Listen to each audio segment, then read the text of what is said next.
Team God.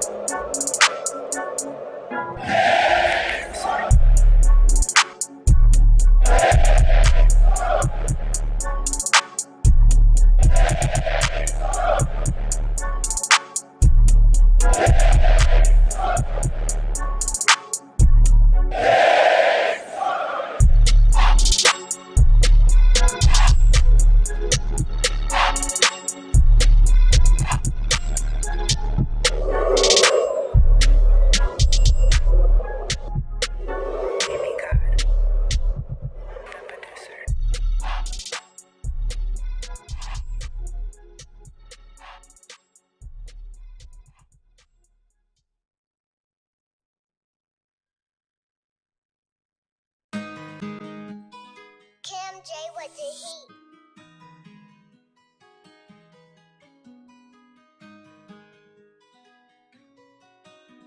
Combat days during combat camp?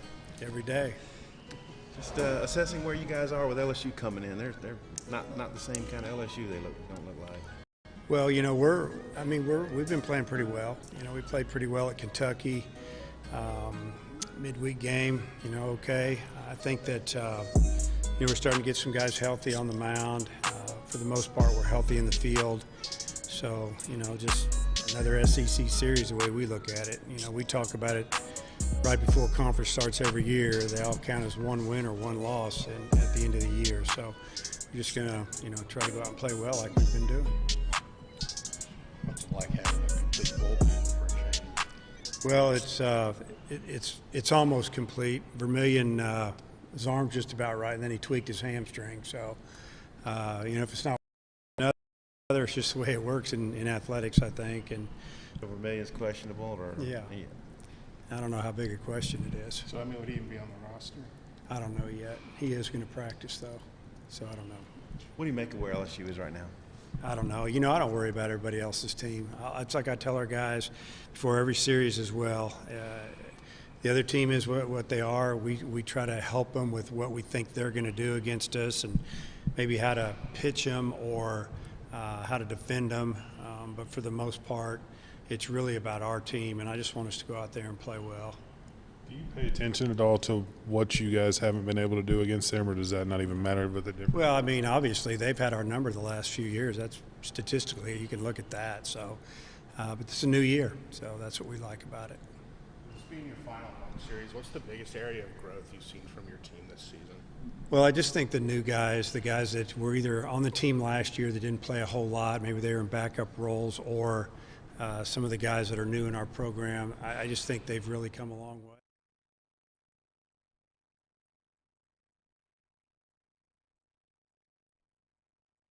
Hey, here momentarily, we're going to be joined by Steve Andrews, contributing editor of the Arkansas Democrat Gazette. We're going to recap today's SEC tournament women's softball loss by the Arkansas Razorbacks. Had a chance to view Chad Morris back in his Clemson days as the OC. We're going to get a little take of what fans can expect, in year two offensively, and what's going forward for this program under Chad Morris. KCO. For the pitching staff, I know it's huge to do that in tight situations. But I'm not going to get too caught up in the numbers. I'm just going to keep doing what I'm doing and hopefully just keep having success. It's originally scheduled for 4-1. Both of them to Ashley Diaz. One of those was a homer, so we did get that in there. But Ashley's been hitting the ball well. It might be something that we need to keep an eye on. Yeah, not that I know of this anything serious. I think maybe she just is having her up the boat. You just see the velocity so much forward when you're standing there. It is almost guilty with race having that one player in there. You never know how it will turn out, but that could have been the spark. Yes, this game down the stretch. I know you're going to be out, maybe not covering, but you'll be in attendance at this weekend. Big time. Playing at home, though. This may be the most dominant home field advantage in the country. I really believe that. It's going to be packed out. I know Bobby Spittle, who people may know his hard knocks in the games. I saw he posted earlier that he wanted to let people know he did not have any tickets. We all usually get him up for tickets. He said said, I don't have any tickets. I can't find any. So what that tells me is it's going to be a standing room only crowd all weekend long. So, it's going to be a packed house. Hopefully the weather cooperates. But, at this point, I think we just have a national lead. I don't know if we lose all three. I don't see that happening. But I think even if we win one or two of these, I think we're up high enough. I think I've seen us ranked as high as the number one spot in some predictions. Right. So, but I think we're okay as far as that. And once you get to the postseason, that's where it all begins, particularly after the SEC. Time out on the hill, Steve. All right, buddy. Thanks, Pat. All right. That was Steve Andrews, contributing writer to the Northwest Arkansas Democrat Gazette. We're going to take a real quick break. We caught up with Isaiah Campbell, tonight's big-time opening night pitcher for the LSU Arkansas opening series. And then, next up, Porter Hayes of Sport and Culture. Time to talk a little Razorbacks even more. It's on the hill with Pat Jenkins on KDSJ 479. Let's get it.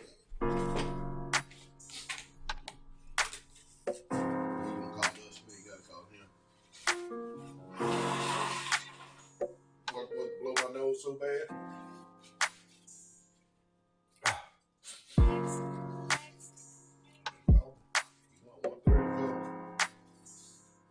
Oh, hell. See what your boy can do, man. I need to go and do what I gotta do. Try, but about $20 till Saturday.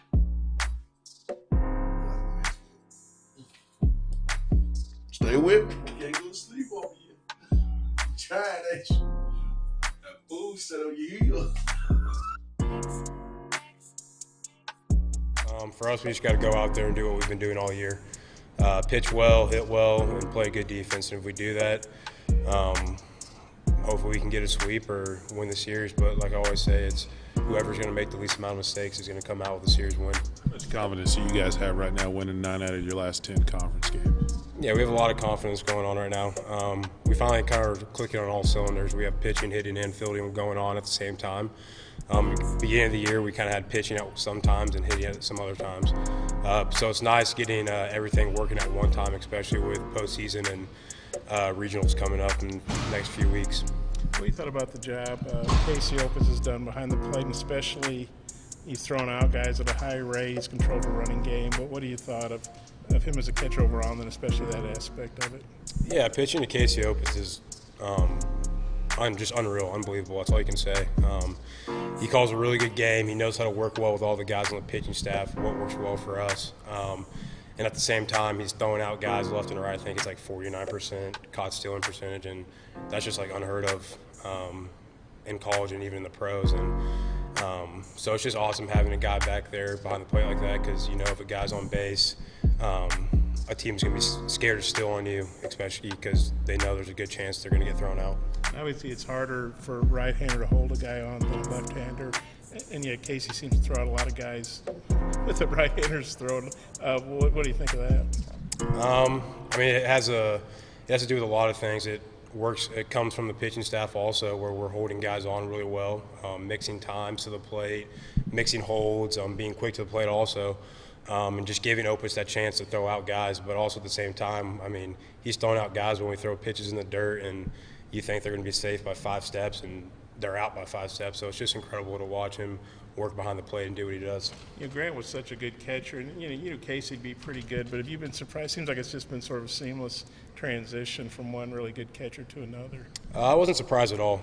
Casey got to work under Grant for a whole year, and that's something that not a lot of guys get to do, is work under great catcher like Grant Cook was. And so getting a whole year under his belt behind Grant and seeing what he does and how he worked, it definitely helped Opitz, and now he's just doing exactly what Grant did all last year. This is your last home series of the regular season, but I know you want to have more home games. You guys obviously put yourself in position. Do you think about that? Like if you can just, win a few more games, you're probably going to be maybe a top 8 seed probably. Yeah, we don't look forward to the postseason play right now. We're just focused on LSU.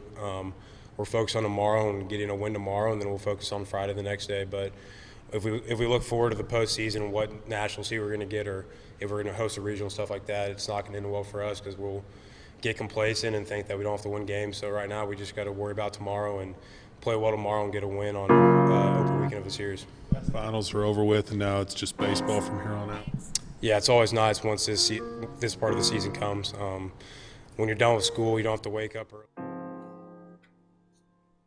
Welcome back, welcome back, welcome back. It's On the Hill with Pat Jenkins Sports Talk Radio. It's our Thursday edition of OTH as we come to you each and every day here on KDSJ 479 Monday through Friday from 1 to 2 p.m. And momentarily we'll be joined by Porter Hayes of Sport and Culture, covers the Lady Razorbacks basketball program as well as dabbles a little bit with the Clemson Tigers as he had some insight, Demetrius, of Chad's days at Clemson. What do you think when we pose these questions to Porter about Chad offensively and what we can expect? What will be some things that you think will come to fruition? Well, I think everybody's kind of been saying the same thing about Chad. He's a really dominant recruiter. He's a guy that really works hard, ready to come to work, high energy guy. So I think we're going to really keep hearing some of those same compliments we've been hearing since his stint here at Arkansas. I really do. And I think, when you look at him, recruiting, I think, is what he's really, really, really good at, because you can go back to the days, and I agree at 2011 by how he was able to recruit the Deshaun Watsons, the Mike Williams, the bigger receivers, and kind of brought that era up, that era of the big receiver to the University of Clemson. Also, too, when you watched him, how he used the running backs out of the backfield, the tight ends. It's all about being very athletic. So I'm anxious to see what Porter will say momentarily. I know he's en route to contact us, and we'll get him on as he's made available to us. But Demetrius, I got a lot of questions. You got a lot of questions about this football program. Some good, some bad. I heard a caller that sees me out and about town had a question, and I want to pose this to you and get your take. His question was, did I think the Chief and his defensive scheme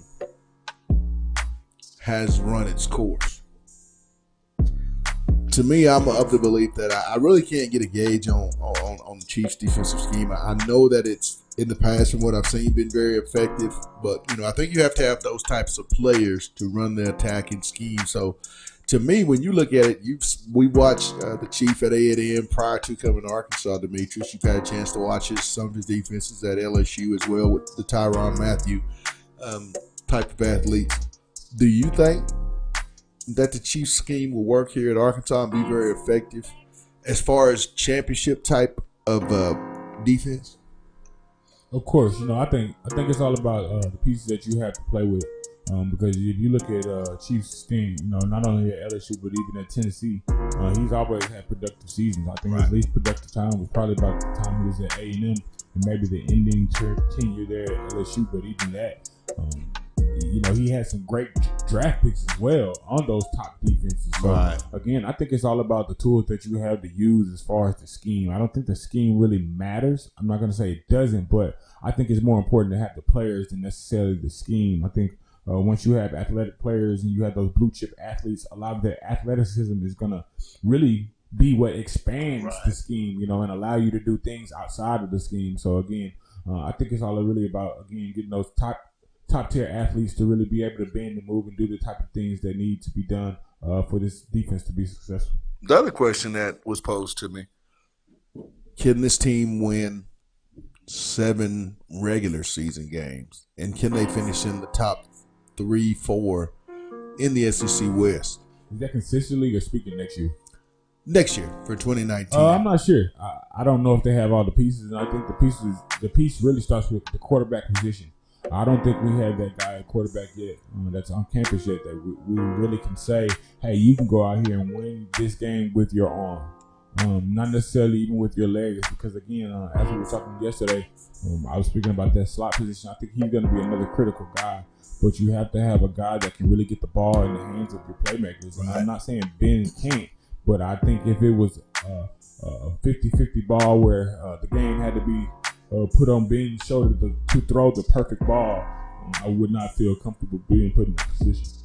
My question and my rebuttal to what the question was, I think not yet, because I think, and I agree with what you said to a certain extent, but I'll take it even a step further, Demetrius. So I say if you have to get on the line of scrimmage in a goal line stand with everything on the line, that fourth place, third place finish in the SEC West, I don't think right now, if it's a touchdown that'll separate you from third and fourth, I don't think Arkansas has the offensive line that can get you that touchdown to finish third or fourth if the margin is that slim. I also think, and I think they continue to have to recruit at a higher level on the offensive line, because I think right now that's the one position that is not up to SEC standards. Now, since Coach Morris and his staff have gotten on campus, I have to admit they have improved the offensive line and the potential with the Stromborgs and those type of guys.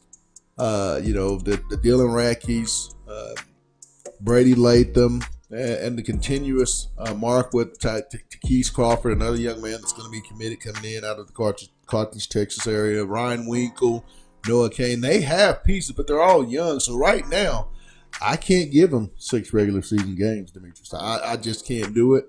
6-6 is kind of where I'm at, because I don't think they'll lose the 4 conference games. I think they'll get 2. I think they will beat Ole Miss. I think they will beat Missouri this year. And then, when I look at that 7th win, it's what will happen in Jerry's world. I mean, it just always, to me, comes down to what happens early in the season as to what will happen later in the season. And not just that, but I want to say next year, where do we play Mississippi State at? Mississippi State is in Fayetteville. In Fayetteville. So I think that's actually no. Mississippi State's in Little Rock. No, it's in Fayetteville. Homecoming. You absolutely right. Homecoming. So I think that's another winnable game that if Arkansas really comes out focused and has that momentum, they have the potential to get that 6th win and possibly 7th. But yeah, you're right. Absolutely, that 7th win is going to become between the A&M game. That's going to be the one to really say, okay,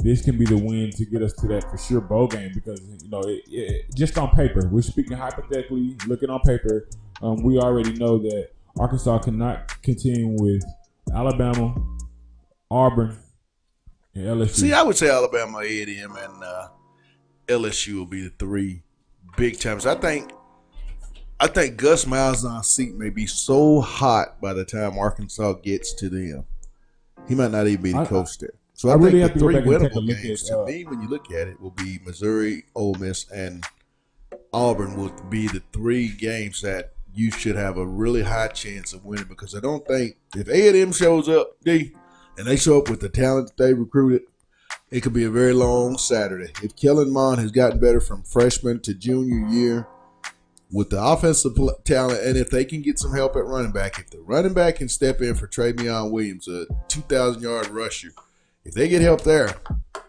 whew. See, this is why I'm looking at Auburn's schedule right now. I have Auburn's schedule on my face, and I lost it real quick because I wanted to tell you the schedule, which is why. And a lot does. I agree with you. A lot is about the schedule. Yeah, and that's why I say Auburn's going to be a tough team for Arkansas, because the team that they're going to be playing before Arkansas is going to be trouble. So here's Auburn's schedule. First game is going to be Oregon. Whoa.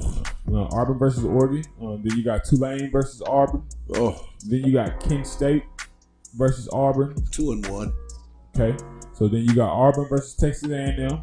2-2. Okay. So then you got Mississippi State versus Auburn. I'm going to take Auburn in that one. I think 3-2. Okay. Then you got Auburn versus Florida. 3-3. Nah, I don't know. I think that'll be. Florida has a chance to be real good this year. I agree. Florida does, but I also look at Florida's schedule, and they beat a lot of 50-50 teams. They were subpar teams, so we can't get fooled. When does the gauntlet happen in that Auburn schedule coming up? When do they have that 3-4 week gauntlet? To me, it's actually after the Arkansas game, because after they play Arkansas, they play.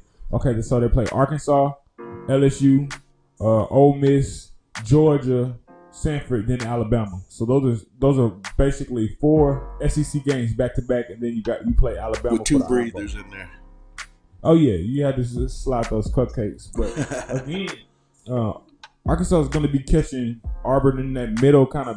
Right. You know, either a team's going to be peaking or they're going to be starting to hit that downhill, and that's why I say that's going to be a very critical game for Arkansas. What's the gauntlet for A&M? Let's go. Give me a little second. That's the gauntlet, and we'll let our producer momentarily get that information for us on the hill. But you know, when you look at Auburn, I really like that schedule that they had. But still, I mean, I'm looking at Oregon. You have a chance to have a loss. Then A&M, you know, if you start off 3-3 with the way that fan base is down in the Plain, it's gonna be high hell to pay. It will, and not only that, I think it adds a little extra drama between Morris and Gus Malzahn. You know, Arkansas really tried to make that last minute stretch at Gus, and then. You know, Auburn threw that fat paycheck at him so he wouldn't leave. Yeah. So that's going to be interesting. But I finally got Texas A&M's schedule. Here's Texas A&M's football schedule for 2019.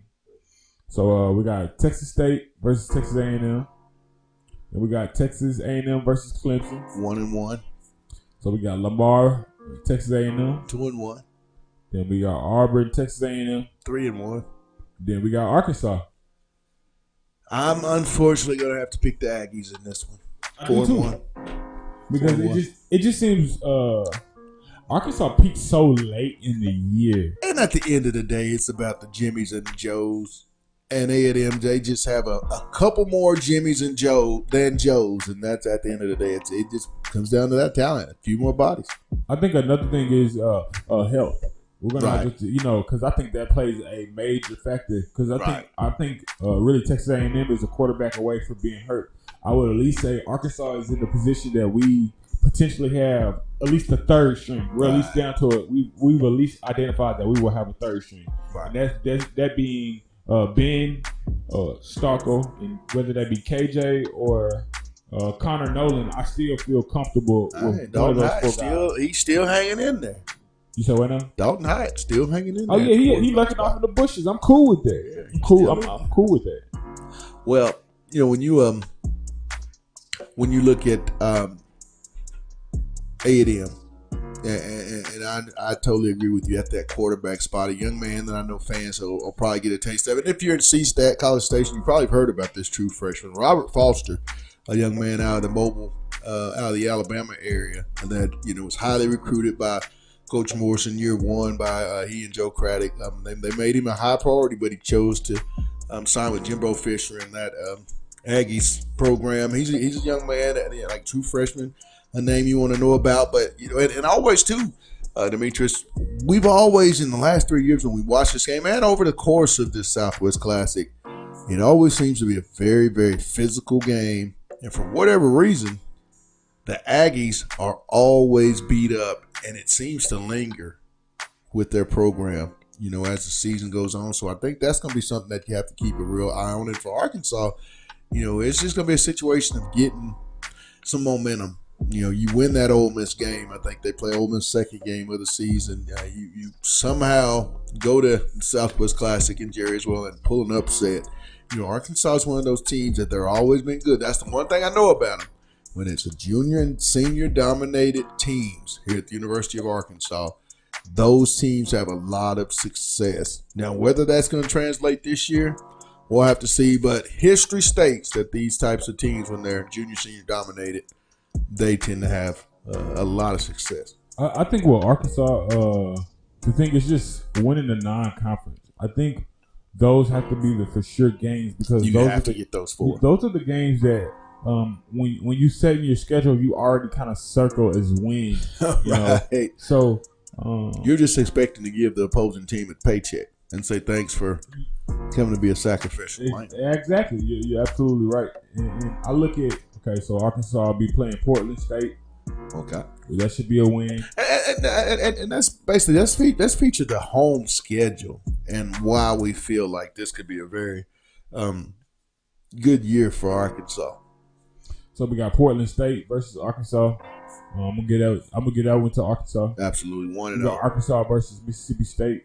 I think Arkansas can win that one. I think the Hawks pulled that one out.